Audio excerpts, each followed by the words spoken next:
వెంకీ నువ్వు ఇప్పుడు మళ్ళీ ప్రవీణ్ అక్కకు ఫోన్ చేసావు అని చెప్పి కాల్ చేసింది నాకు. Okay, that is your wish, చేసావు.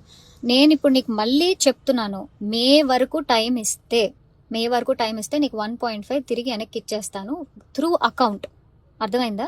త్రూ అకౌంట్ మే వరకు టైం ఇస్తే నేను నీకు మళ్ళీ వెనక్కి ఇచ్చేస్తాను. ఆ మిగిలిన డబ్బులు అంటావా, నేను లైఫ్లో సెటిల్ అయినప్పుడు నా దగ్గర ఉన్నప్పుడు నేను ఇస్తాను. అది కూడా నేను ఇవ్వను అనట్లేదు.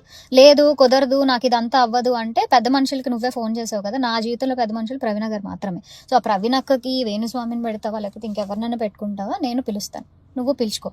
ఓకే, నేను ఇంకా నీ ముఖం చూడాలనుకోవట్లేదు, ఈ విషయం గురించి మాట్లాడాలనుకోవట్లేదు. నాకు మే అనే ఒక టార్గెటే కనబడుతుంది. ఆ మే వరకు నేను నీకు డబ్బులు ఇవ్వాలి అంతే.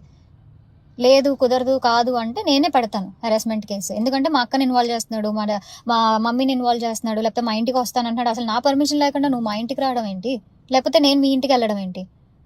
ఇంట్లో ఇన్వాల్వ్ చేసుకోకుండా నువ్వు నేను మాట్లాడాలి, నువ్వు నేను సాల్వ్ చేసుకోవాలి అంటే నా వైపు నుంచి ప్రవీణ్ అక్క వేణుస్వామి మధ్యలో కూర్చుంటారు. మే వరకు నేను ఆ డబ్బులు సెటిల్ చేస్తాను. అది